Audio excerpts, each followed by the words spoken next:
Hello and welcome back everybody to a brand new FTB Infinity Skyblock. Oh man, beta version 3, and we have done a decent amount of work. Let's start by getting that jetpack charged up in our terrible energetic infuser. I completely agree with everybody. I should have gone with a charge pad, or a magma crucible, or really anything but the kinetic energetic infuser. Oh well. We live, we learn. So let's first go over a couple things here. I'm starting the process of moving everything over into our storage area, which is right over here. So we have all of our metals being compacted and whatnot, and then we still have the dust and everything in behind. Now you'll see that they're pretty much all empty at the top there. You're seeing all zeros, and the reason being is, well, we do have everything down below set up. So down below here, let's just take a look at that. We are pulling out all of this. So we have a filter inside of a filter for gravel and sand of all the different types. And these guys are pulling out automatically. And heading on down in, we have another filter here to switch up gravel and sand. Not really necessary in the grand scheme of things, but I kind of preferred it that way. And we have, of course, the hammers there for 2 and 2 over here for sand as well. After that, it just gets transported right back into the same controller yet again, which allows us to start doing the work on it, all right? And it compresses it down to the next level and vice versa and whatnot, all right? Pretty straightforward.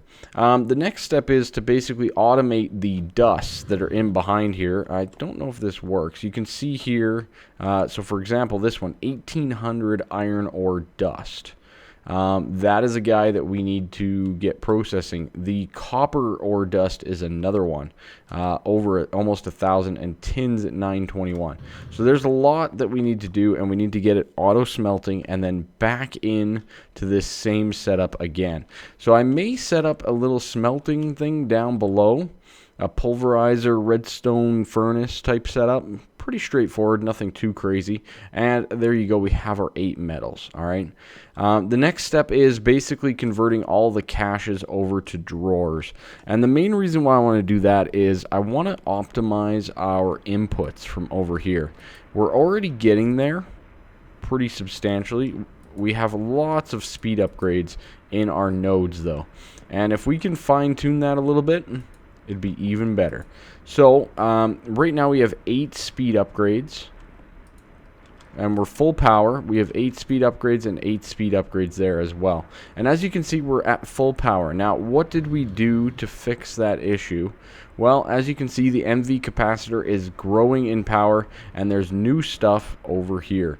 So on the stream, what we did is we implemented a forestry tree farm. Pretty straightforward. We went with the square model because that is enabled, so you can get the square model of forester tree farms.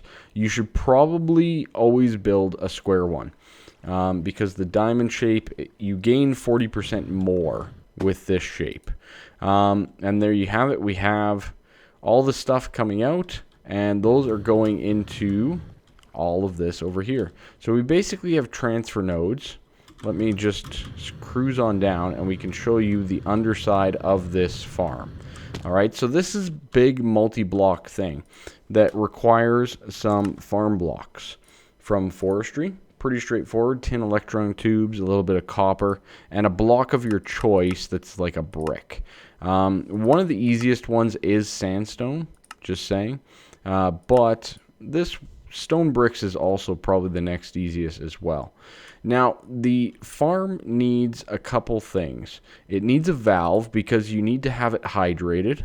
So all we did there is we just tied it into a little bit of a water source. Pretty straightforward, right? Nothing too crazy there. The other thing that it needs is it needs a hatch, a farm hatch. That's this guy right here. Again, an easy recipe, and this is what allows the input and output of items. So I have a barrel of fertilizer, for example, right here, and that's just going to automate that for now until we come up with a better solution. And over here is our gearbox. This is where the power comes into the farm. It does require power, so you do need that, and you're good to go from there. Now, I have this system fully intertwined with the way it works, all right? So let's go over it nice and quickly. Obviously, sand. So sand sometimes occurs when you remove a tree. It's not all the time, but it is sometimes. So the sand comes into this cache, pretty straightforward. We have apples going into this guy right here.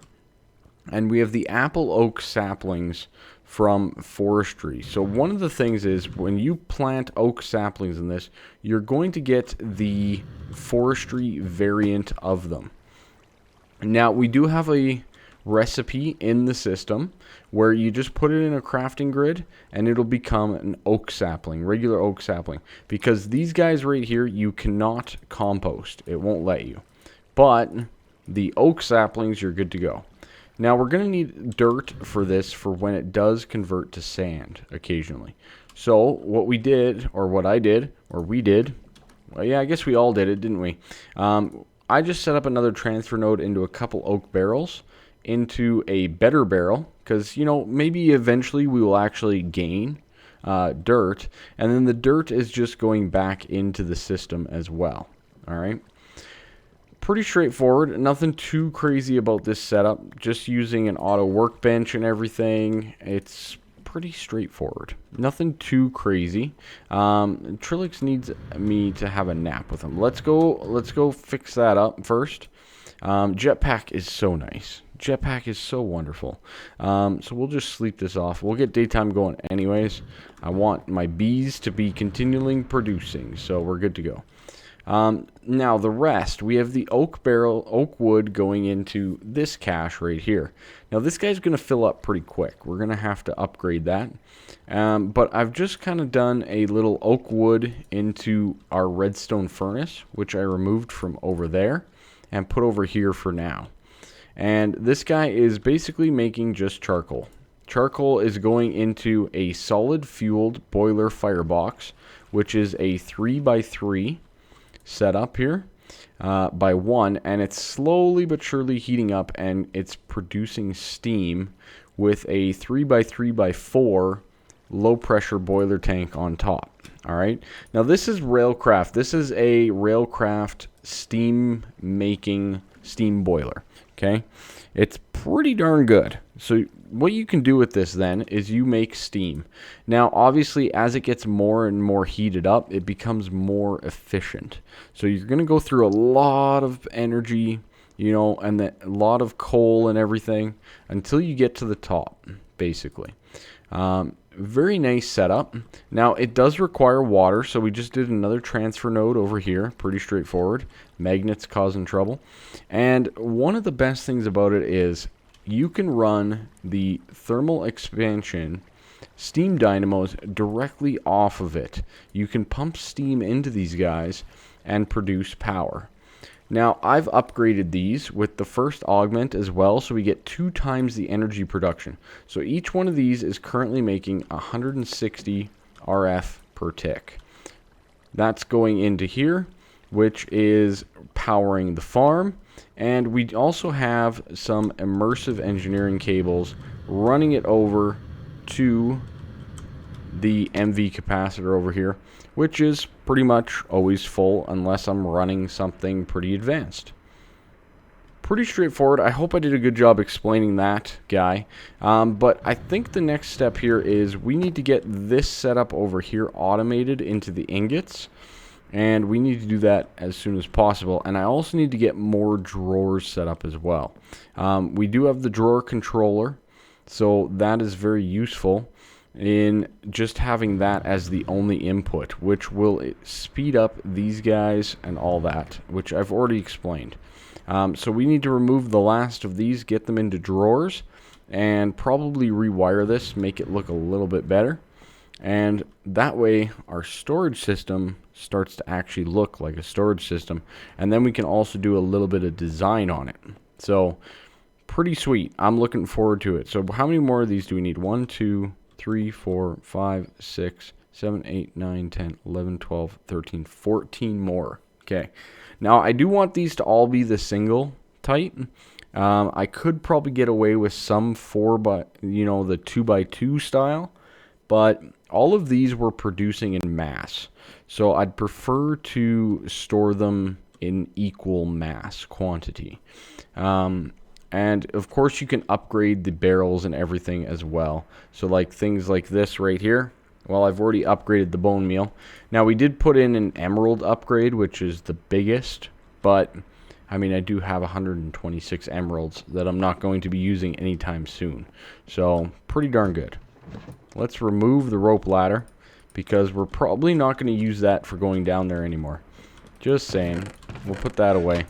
We may use it again in the future, and we'll just close that up. Okay, good. So I need to get more drawers set up, but I think more importantly, we need to get this process started. And for that, we're going to need a couple machine frames.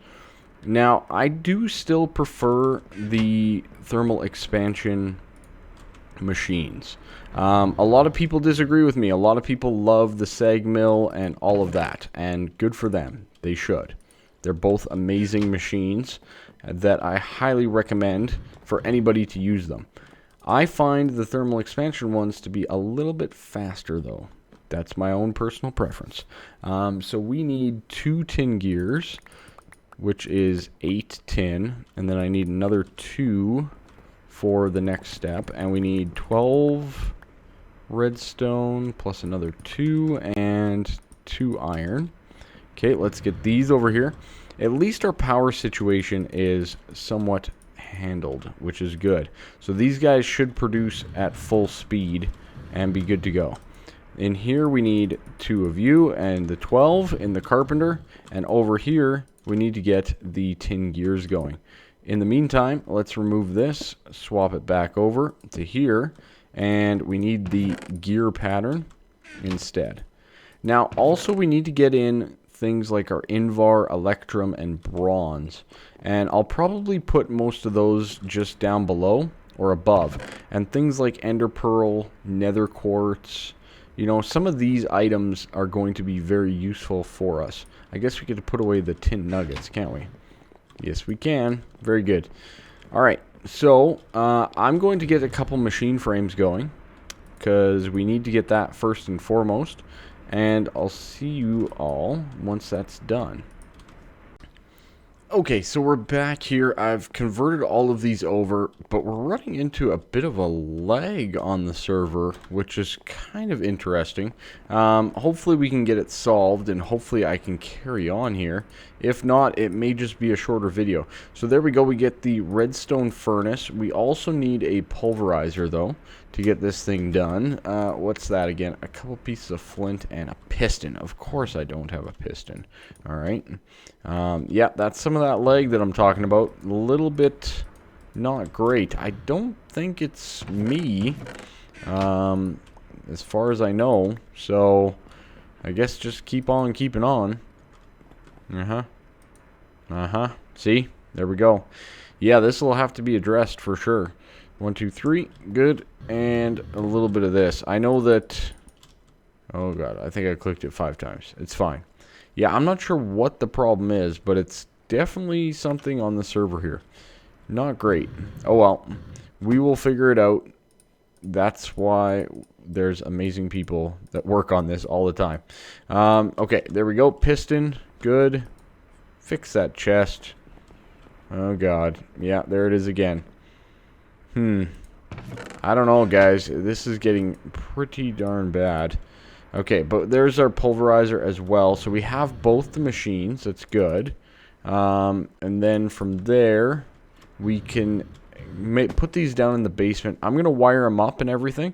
And then we need to extract and filter the items that we require. Alright folks, yeah, we are still having problems, and I think nobody's awake at this point in time. It is quite late in the evening, so I'm not overly surprised. This is probably going to be a shorter video, because this is a little ridiculous. As you can see, there's some serious TPS related issues going on. I've informed the authorities, and I'm sure they'll get on it as soon as they can, but as for me right now, we're kind of stuck. But in the meantime, let me just mention this as well. Make sure you leave a like, subscribe, all that awesome stuff. You guys are pretty solid about it. I'm slowly working on the dust here, but the other thing that I want to mention and talk about is I will probably be live streaming today.